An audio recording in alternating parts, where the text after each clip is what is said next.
안녕. 나 성철이 오늘 없으니까 되게 얼굴이 좋다. 다 서로 미워해? 미워하진 않고 그냥 싫어하는 정도? 아 그래? 응. 들어온 김에 눌러 앉지 뭐. 야, 분장을 해도 네가 더 재밌을 거야. 내가 더 재밌어. 당연히. 가발 씌우기 진짜 좋겠다. 가발 씌우기 진짜 좋고. 당연하지. 뭐든 쓸 수 있다 나는. 일단 배순탁은 우리가 이제 면접에서 떨어졌거든. 왜? 애가 영화에 대해서 아는 게 너무 없더라고. 없어요. 배속다 무시해요. 배속다 쓰지 마세요. 드디어 저희가 사무실을 벗어나서 네. 뭔가 방 같은 느낌으로 약간 코지하지 않아요? 아늑한데요 여기? 네. 아니 근데 저는 이게 어떤 신호 같은데 저희 방구석 일렬에 새 단장을 함과 동시에 지금 익숙했던 분이 안 보이고 새로운 분이 오셨네요. 익숙했던 분이 누군가요? 주 과장님 오늘 왜 안 오신 거예요? 주 과장님이 네. 오늘 네. 강의가 있대요. 강의를 하세요? 그러니까 제가 보기에는 강의를 왜 하죠? 강의인지 네. 건강식품을 파는 건지는 모르겠어요. 근데 여하튼 오늘은 김도훈 기자를 모셔왔습니다. 반갑습니다. 김도훈입니다. 주 과장이 못 나온다는 이야기를 듣고 대타를 띄워달라. 저는 이제 대타라는 마음보다는 일종의 교체구나. 교체. 세대 교체다 이런 마음으로. 세대 교체 같은 나이 아니야?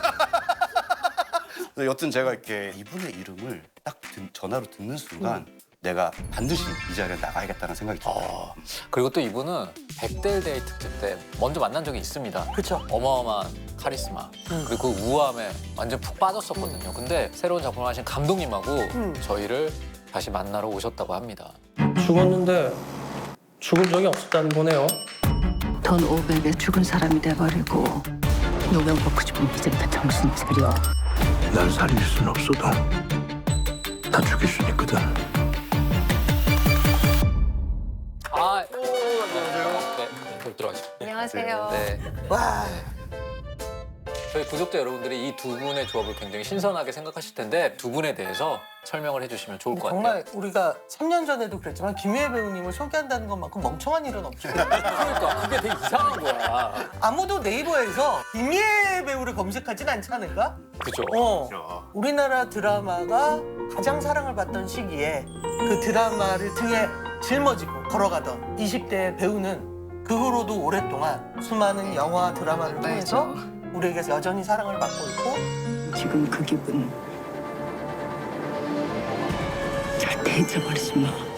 저는 사실은 김희애 배우님이 퀸메이커를 일산 세트장에서 찍으신 적이 있을 거예요. 일산 많이 가죠. 네. 예. 근데 그때 저도 드라마를 일산에서 찍고 있었거든요. 근데 우리 제작진들이 우르르 서서 이렇게 있는 거여서 나를 기다린 줄 알았어. 아, 얘네들이 정말 감독을 존경한다. 그럴 리가.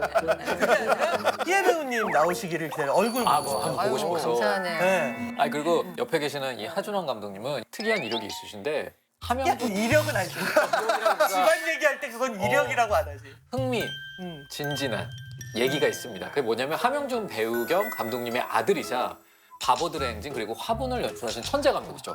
하길준 감독님의 조카시래요. 그러니까 그야말로 저희가 영화 집안 있잖아요. 대대로 이어서. 대대로 이어서 오는. 그래서 어렸을 때부터 뭔가 그냥 자연스럽게 영화를 굉장히 많이 접하셨을 것 같다는 생각이 드는데 어떠셨어요?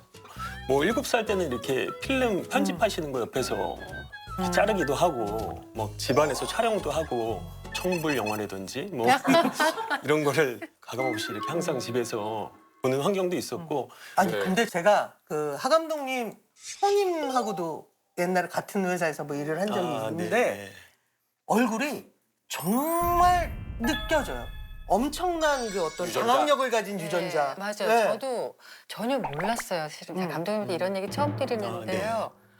어디서 많이 뵌 듯하고 이 느낌 뭐지? 이랬는데 보니까 아버님. 그러니까요.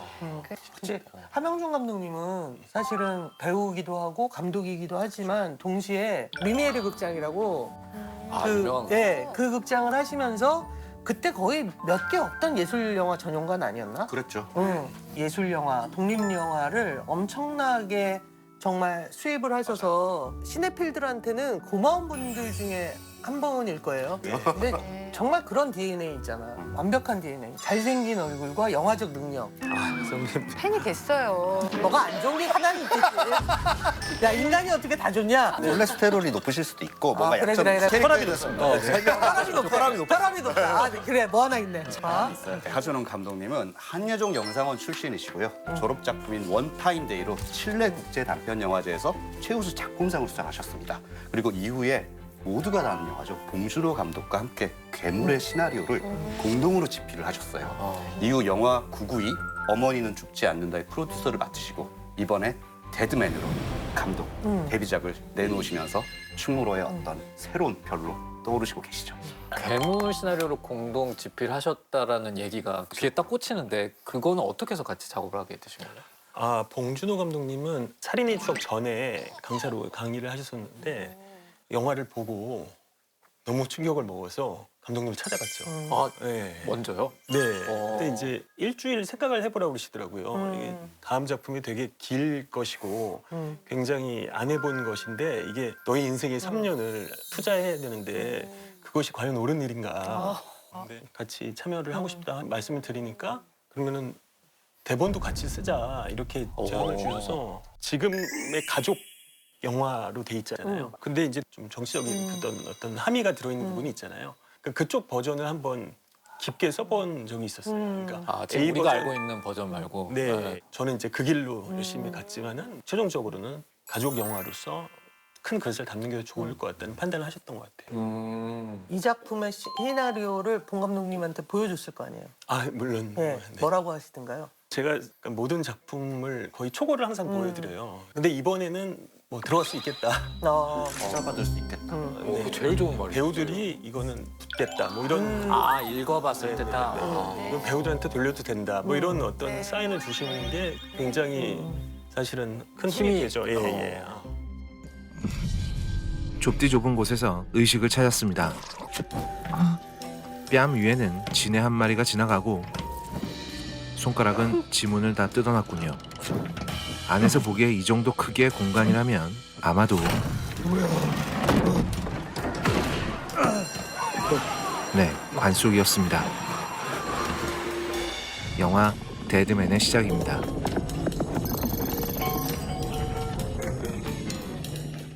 사업을 거하게 말아먹고 빚더미가 산더미가 된 이만재 씨는 사람 왔어요. 전 여기서 느껴졌어요. 이 사람은 절대 사업을 할 사람이 아닌데. 뭔가 전 그게 느껴졌어요. 뭔가 이 사람의 말투와 태도가. 거지왕에 몰골을 하고 어떻게 싱싱한 장기라도 중고 거래해서 돈을 좀 마련해 볼까 하다가 네, 이거 제가 주사도 잘 못 맞고요. 그 몸에 칼 대는 건 너무 하지만 속에 들어있는 걸 꺼낼 깡따구는 없는 모양이군요.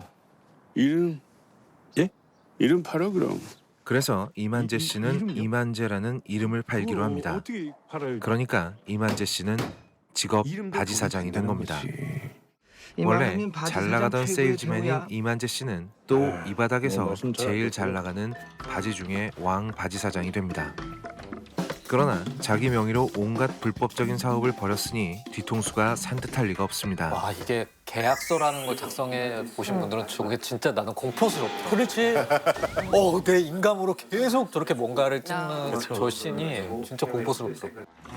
그래서 이만재 씨는 진짜 마지막으로 딱 6개월만 바지 사장 노릇을 해주고 그동안 모은 돈을 가지고 해외로 뜰 생각입니다.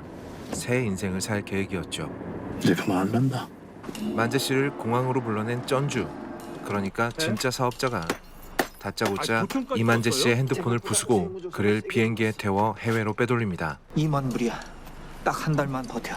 명의를 빌려줬던 불법적인 사업이 어딘가 뻐그러지고 만 겁니다. 자네 앞으로 이만재 다 씨는 속이 타들어갑니다. 어서 가족 곁으로 돌아가고 싶지만 그럴 수가 없습니다. 그런데 일이 터져버립니다. 전 이 상황도 되게 좋았어요. 사실은 다른 나라에 간 건데 공간 몇 개로 그거를 다 표현하셨잖아요. 네. 네. 이게 실제 마카오에서 찍은 아니죠. 아니죠. 1,000억 원이요? 난 그 돈 본 적도 없는데? 왜? 억소리를 내보기도 전에 누군가가 이만재 씨를 찾아옵니다. 누구시죠? 뭐야? 뭐? 친절하게 내시경 검진이라도 시켜줄 건지 마취제부터 꽂고 보는군요. 그리고 이만재 씨를 우리가 처음 봤던 관 속에 처박은 다음 중국 어딘가에 있는 사설 감옥에 넣어버립니다. 근데 정말 중국에서 찍은 것 같아요. 다행이네. 네. 공간을 되게 잘 잡으신 것 같아요. 그러니까 외국 갈 필요 없는 것 같아요. 바깥 세상에서 잊혀진 사람이 돼서 닭장 속의 닭처럼 얼마 못 가고 죽겠다 싶었는데 어느 날 아주 고급스런 착장을 하고 있는 여성 한 명이 이 사설 감옥을 방문해 이만재를 불러냅니다. 이 장면이다. 김혜배 오. 얘기했어.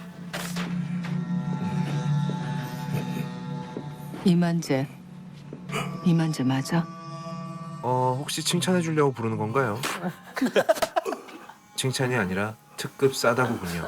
누군 먹고 싶으면 이제부터 정신 차려. 뭔가 럭셔리하고 클래시한 분위기를 풍기는 이 여성은 갑자기 아무 조건 없이 이만재를 꺼내주겠다고 합니다. 돈 500에 사진 한 장이면 바깥 세상에선 죽은 사람이 돼버리고 돈벌이를 위한 노역을 평생 하다 죽는 거지. 목숨값이 500. 이름값은 더 높겠지. 그뿐 아니라 당신과도 아예 여유가 잃어버린 좀 인생을 통째로 돌려주겠다는 겁니다. 당신 이렇게 만든 사람들이 더 궁금하지 않아? 전 재산을 잃고 가족도 잃고 하다하다 이름이랑 지문까지 잃어버린 남자한테 왜 이런 파격적인 친절을 당벌 베푸시는 거죠? 기자라고 하던데. 당연한 말이지만 세상에 공짜는 없습니다. 나를 갈로 쓰시겠다. 진짜로 더는 잃을 게 없는 이만재라고 불리던 이 남자에게는 다른 선택지가 없습니다. 그렇다면 이 여자가 이만재라고 불렸던 남자에게 원하는 건 무엇인지, 왜 지옥 끝에 파묻힌 남자를 인형 뽑기 하듯이 들어올려서 빼냈는지. 날 살릴 순 없어도 다 죽일 수 있거든. 영화 데드맨에서 직접 확인하시기 바랍니다. 네. 저희 두 분이 보셨는데 어떻게 만족스러우세요? 네, 역시 잘 만드시네요. 네. 네. 배우들은 자기 나온 얼굴 그쵸. 보면 어. 좀 그런 게 있는데요. 빨리 보여드렸으면 좋겠어요. 네, 기대되고. 김희애 배우가 저번에 방구석에 오셨을 때랑 좀 달라진 게 있습니다. 저희가 신선도 무지수라는 거예요. 네. 영화 평점을 매기는 그 로튼 토마토나 메타크리틱 네. 팝콘 지수 같은 것들 있잖아요. 그거를 저희는 무로. 무로 매겨서 무를 드립니다. 진짜 뭐예요? 여기에 아 진짜 무. 아 저게 진짜 무게니? 너 바보니? 아니 나 진짜 무인 줄 알았지. 너무 감쪽 같은데? 너 정말 취업하고 싶어서 안달이 났구나. 이게 열심히 해야 됩니다. 저희가 정우성, 설경구 배우 두 분이 나오셨을 때 이 무를 받기 위해서 두 분이 아주 치열하게 어필을 어마어마하게 하고 가셨거든요. 일단 무는 주시고. 네, 드리겠습니다. 마음에 안 좋아. 배가 뭐래? 두 분 어떻게 원하시나요? 원합니다. 하긴 내가 여기서 원하세요 그러는데 저희는 무는 내 저희는 괜찮아요. 저는 소재가 굉장히 신선했어요. 예, 어디서 오셨습니까? 네가 사장이야? 예, 뭐. 사실 저희가 뭐 바지 사자 그리고 명의도용 뭐 이런 얘기는 뭐 여러 사회면이나 이런 데서 굉장히 흔하게 접하는데 근데 이거를 영화로는 저는 거의 처음 본 것 같거든요. 그게 메인이 돼서. 그래서 저는 소재가 주는 게 굉장히 신선했다. 그래서 저는 물을 하나 드리겠습니다. 고맙습니다. 던져. 하나씩 드리는 건가요? 저는 안 주시면. 아니 이제 저희가 드리려고. 먼저 하시죠. 이렇게. 저는 스타일의 신선물을 드리고 싶어요. 왜냐하면 이 영화는 사실 어느 정도는 굉장히 리얼리스틱한 공간과 스타일과 어떤 경우에는 상당히 장르적이고 심지어 만화적이라고 생각될 정도로 대단히 장르적인 곳들을 왔다 갔다 하는 그런 부분들이 저는 굉장히 재미가 있었어요. 그래서 그런 스타일적인 부분에 신선물을 드리겠습니다. 감사합니다. 이렇게 좋아하시다니. 저는 선악구도가 없는 게 이 영화의 되게 재밌는 장점이라고 생각을 해요. 그러니까 뭐냐면 모두가 각자의 리스크를 가지고 있고 모두가 각자의 원죄를 갖고 있는 상태에서 그 쩐 좀 못 찾으면 그럼 나 진짜 죽어.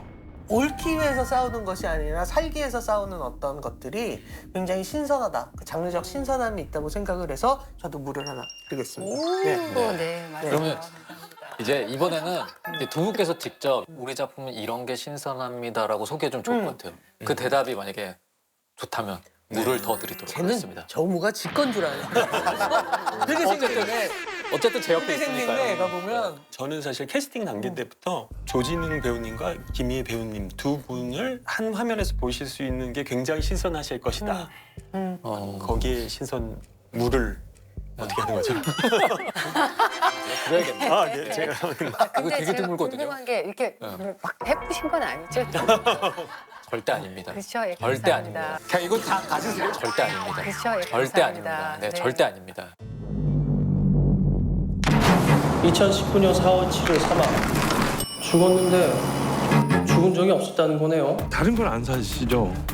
이름 예? 이름 팔아 그럼. 이게 이제 이런 수천억대의 바지 사장을 통해서 자금이 세탁되고 그것이 정경 유착의 도구가 되고 정말 아무것도 아닌 누군가가 그 세상을 향해서 장기를 두듯이 이번에는 얘를 한번 바지 사장으로 만들어 볼까? 취재하기가 어려운 걸 넘어서서 공포스러울 때도 많았을 것 같아요. 취재를 하면서. 사실 바지 사장이라는 게 굉장히 음지에서 벌어지는 일들이고 굉장히 만나기도 힘들었는데 제가 저 처음 취재원을 이렇게 컨택했을 때 실제 조폭들이랑 연관이 돼 있는데 그거를 또 파헤쳐서 가는 과정이 되게 힘들었고 뭐 중소기업 사장들이나 이제 벤처기업 사장들에게 이 명의를 이제 거래를 해서 대출 같은 건 크게 받은 다음에 외국으로 보내서 이제 청부업자한테 한 500만 원 정도 주면은 죽여주고 공중에 돈이 뜨잖아요. 그거를 이제 갖는 범죄가 은밀하게 이루어지는 범죄들이라서 실제 이제 저희가 자주 보는 범죄 프로그램 같은 곳에서도 보기가 힘든 소재더라고요. 아, 취재를 우선 하기가 힘들겠구나. 네, 굉장히 힘들었어요. 그래서 저희 뭐 배경 쪽에 정치 쪽 얘기들도 많이 나와서 여의도에서 좀 살다시피 제가 지내면서 작업이 한 5년 정도 대본 작업만 오래 그 걸렸던 조사랑 대본 쓰시는 것까지 다 해서. 네네네. 이 범죄에 관심을 갖게 된 이유도 있을 것 같아요, 감독님이. 그러니까 사실은 이 범죄 자체에 관심을 가져서 이걸 쓴 게 아니라 사실은 개인으로부터 시작해서 국가 권력에 이르기까지 사회적인 어떤 시스템의 문제 이런 것에 대해서 얘기하고 싶었던 게 더 커요. 그냥 사회적인 테마를 좀 항상 영화는 가져야 되지 않나라는 그런 생각은 갖고 있는 것 같아요. 장르 이거는 영화에서도. 어쩌면 아버님의 영향일 수 있겠네요. 함영준 감독님의 작품들이 사실은 그렇잖아요. 네. 어쩐지 못 찾으면 내가 다 뒤집어 쓰는 거야. 누명 먹고 싶으면 이제부터 정신 차려. 복수해야죠.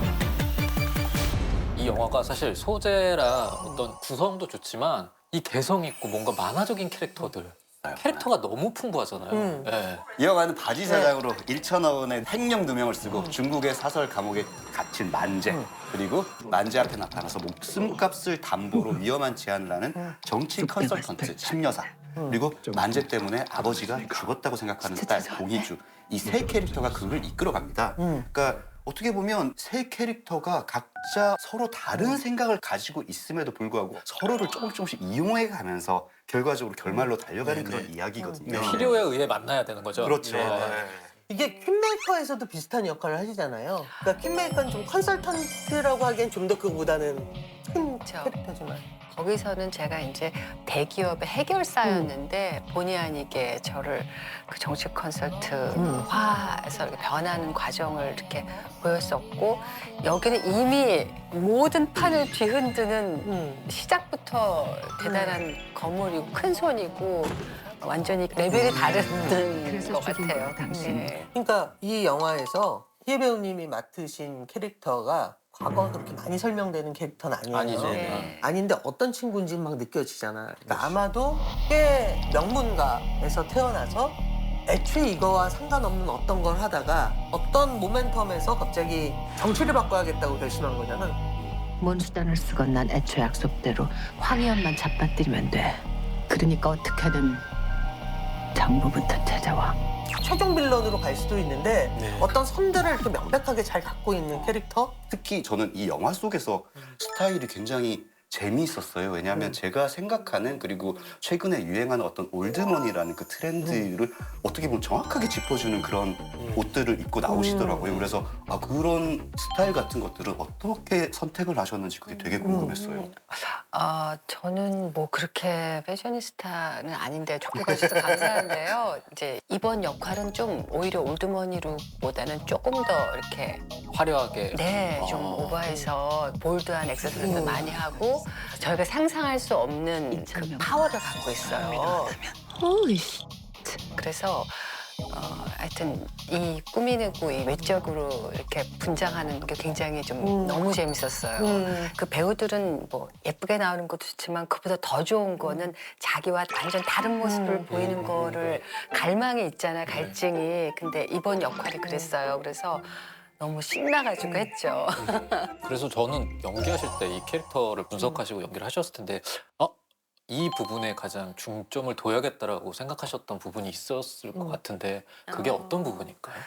글쎄 이게 뭐 정확한 답이 될지 모르겠지만 이제 이 사람이 어떤 빌런인가 아닌가를 생각을 하고 한다기보다도 저는 그 씬에만 중점을 둬요. 그 씬에서는 악역이 될 수 있고 이 깊은 곳엔 제가 어떤 사람이라는 건 갖고 있지만 그래도 비중을 둔다면 저는 그 씬에서 여기서 내가 빌런이라면 그렇게 하고 그래야 좀 쉽게 복잡하지 않게 좀 풀어나가는 내 생각에 맞는 답을 했는지 모르겠네요. 근데 그래서 그런가 정말 끝까지 모르겠더라고. 이 사람이 선인지. 익숙한 패턴을 버리고 상상할 줄 알아야 이기는 법.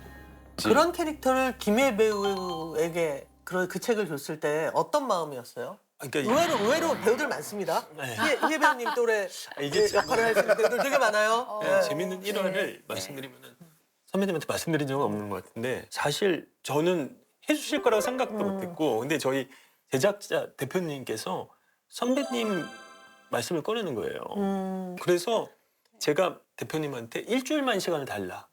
그리고 대사를 다 고쳤어요.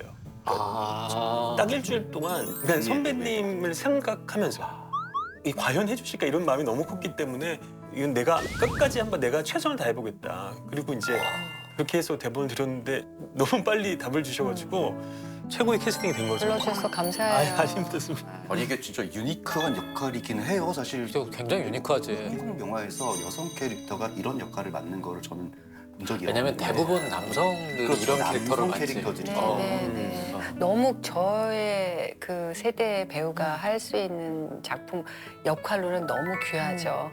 그렇죠. 네. 그럼 나 진짜 죽어. 날 살릴 순 없어도 다 죽일 수 있거든. 감독님은 이제 조진웅 배우는 어떤 이유에서 이 사람을 꼭 캐스팅해야겠다고 생각하셨을까요? 조진웅 배우는 이제 굉장히 어떻게 보면은 약간 정의품 소나무 같은 그런 막 맞아요. 기계 같은 느낌도 있고 아기로 가득 찰 때. 아기로 가득 찰 때도 있고 어떻게 보면 되게 쓸쓸한 모습 같은 것도 있는 굉장히 스펙트럼이 다양하다고 생각을 해요. 근데 아무래도 이제 이 영화에서는 변신도 되게 많이 하고 되게 다양한 얼굴이 필요했고 그리고 또 이게 휴머니즘적인 면이 굉장히 필요한 영화인데 그런 연기에 있어서는 또 최고가 아닌가 그런 생각이 들었고요. 이 만재라는 캐릭터랑 너무나 잘 맞는 최고의 연기를 보여준 그런 느낌이었습니다. 그 사람은 등치도 큰 분이 이 세포 하나하나로 다 연기하는 것 같아요. 도구가 왜 우리가 하나 섬세한 걸로 또 이렇게 사고 또 큰 건 큰 거더라는데 도구가 크잖아요. 근데도 감사합니다. 섬세하게 하는 게 있어요. 그 사람은. 감사합니다. 굉장히 감독님이 도가 크신데 연출 되게 섬세하게 하시거든요. 나는 연출을 쪼잔하게 하지. 그런 건가? 쪼잔하게 여튼 그 만재랑 계속 붙는 씬들이 있잖아요. 네. 가장 기억에 남는 씬 있어. 나 오늘 진짜 우리 둘이 케미 좋았다라고 생각했던. 글쎄 뭐 아무래도 그 첫 씬을 뺄 수가 없는 것 같아요. 이만재 맞아?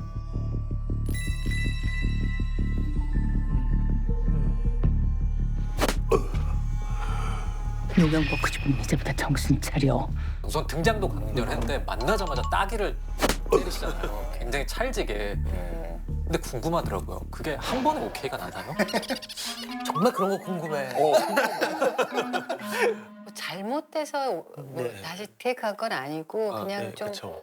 이렇게 다른 느낌? 각도라든가 뭐 다른 느낌에서 이렇게 했는데 네. 많이 안 같아서 네네 한 세 번 정도. 네, 했던 것 같아요. 네. 촬영할 때 많이 하세요? 그런 거? 맞는 장면을? 맞는 거 되게 좋아하더라고. 맞는 거. 정말 왜? 내가 제일 기억에 남는 건 이제 염정아 선배랑 네. 촬영을 하는데 제 남편으로 나왔어요. 철이 없는. 그래서 따기를 양쪽으로 맞는데 근데 나 맞을 수 있는데 정한가 그러는 거야. 촬영 직전에 슛 가기 전에 나 배구했다 그러는 거야. 근데 물어봤는데 진짜 배구랬대. 고등학교 때까지 배구랬대. 아, 손이 크신가? 아니 제가 맞아본 따기 중에 아직까지 기억에 남는 따기였어요. 다르긴 하더라고. 여러분, 한국에서 여전히 사이즈가 제일 큰 벤처는 대선이에요. 황 의원이 창당한 목적도 결국 그거고요. 굉장히 그런데 그 롱테이크로 긴 호흡에 이제 하시는 그 씬이 있는데 한 디지털 3분 정도 감시대다. 되는 씬인데 제가 선배님의 연극을 보고 싶다 뭐 이런 이상한 욕망이 좀 있어서 그래서 이제 사람들이 이제 우려를 많이 했던 거는 이거가 자칫 잘못하면 뭐 이렇게 늘어질 수도 있고 뭐 이럴 수 있잖아요. 긴 대사 씬이다 보니까. 근데 저는 선배님이 해주신다면 충분히 그렇게 보이지 않을 것이라는 확신을 갖고 있었기 때문에 그게 그 약간 나는 장도리 씨의 대사 버전 같았어. 아, 약간 올드. 그러니까 굉장히 박진감 넘치더라고요. 다행이다. 근데 사실은 배우가 연기로 그 씬을 점령해줘야 될 때가 있거든. 네. 그러니까 어떤 순간 이거는 이 배우가 불법 해줘야지. 이 씬을 그냥 해먹길 바라는 거야. 그럴 때는 롱테이크가 아니면 해먹기가 힘들지. 바이든과 트럼프 때 대선을 보세요. 대중은 특정 후보를 반대하기 위해서 투표장에 더 많이 가요. 대표님이 차후에 권력을 잡으려는 이유보다 황 의원이 부적합한 이유를 설명해야 싹이 잘리는 겁니다. 그래서 하시면서는 어떠셨어요? 뭔가 좀 생각했던 것보다는 현장에서는 좀 벅차더라고. 힘드시구나. 아 막상 이제 실제로 예. 연기를 이게 해보시니까. 왜냐면 이제 바로 막 이렇게 주고받는 게 아니라 네. 저 혼자서 막 원맨쇼처럼 막 걸어가서 뭔데 또 너무 이게 늘어지면 안 되잖아요. 맞아. 대사도 또 하이텐션이 아니잖아요. 예, 적당히 좀 이게 텐션도 있으면서 속도감도 있으면서 그러면서 또 임팩트도 있어야 되고 그래서 좀 그 씬이 부담도 되고. 근데 예. 정말 박진감이 넘쳤어요. 네. 아주 기억에 남는 게 네. 제가 촬영 직전에 좀 대사를 조금 더 컴팩트하게 좀 줄여보려고 그렇게 말씀드린 적도 있는데 선배님께서 딱 한 번 거절하셨어요. 그러니까 이 전체를 이미 모든 조사까지 다 몸에 갖고 계시기 때문에 그거 걱정하지 말아라 오히려. 그래서 아니 저는 이제 외우는 걸 사실 너무 못해요. 다른 배우들은 좀 금방금방 외우는 사람들 저는 그게 좀 떨어져요. 그래서 굉장히 오래 외워서 이 장기 기억으로 넘어가야 제가 자신감을 갖고 연기하는 타입이거든요. 근데 이렇게 다 장기 기억으로 넘어갔는데 너무 안 됩니다. 오히려 그게 더 헷갈리다. 되게 그 신인 감독이 얄팍한 조바심을 그러니까 한 번에 그냥 안심시켜 주시면서 그냥 그 저한테 너무 힘이 됐어요. 막. 아 네. 네. 그렇죠. 그리고 사실 이제 김혜 배우님이야 이제 연기에 대해서는 뭐 이렇다 저렇다 다른 말이 아니에요. 나올 수 없는 입이 아플 그런 배우시고 사실 한국에서 연기 제일 잘하는 배우가 누구예요?라는 말은 질문은 사실 저희 어머니한테 물어보는 게 제일 빨라요. 그렇죠. 이거 항상 이제 김희애라는 아유, 이름이 항상 아니에요. 나오고 또 저는 오히려 젊은 후배들한테 더 자극도 많이 받고 많이 배우고 많이 한다고 오래 한다고 연기는 잘하는 것 같진 않아요. 오히려 그게 방해가 되고 함정이 되고 그래서 저는 뭐 누구든지 할 수 있는 게 연기고 예 그리고 누구한테나 또 배우고 훔쳐올 수 있는 게 연기라고 생각해서 많이 봐요. 다른 사람들 연기를. 근데 선배님처럼 연기하는 거는 누구나 할 수 없죠. 진짜로. 그건 감사합니다. 누구나 할 수 없죠. 그래서 여하튼 저는 이 영화에서 그 배우들의 연기 보는 조진웅 배우, 김미애 배우 그리고 이수경 배우 아마 맞아요. 젊은 배우들 중에서 지금 가장 돋보이는 배우 중에 한 명이죠. 이 세 너무 매력 명의 있어요. 그 세 명의 어떤 시너지들이 되게 좋고요.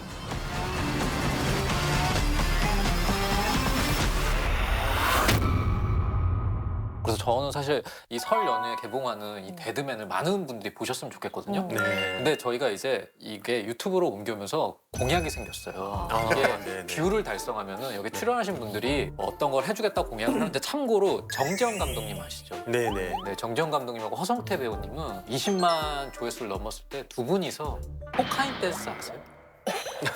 그걸 추셨어요. 네. 그 자료 화면 있나요? 조정 감독님이 추셨다고 진짜? 오! 오마이갓. 이게 유튜브에 있어? 있어. 우리 거기에.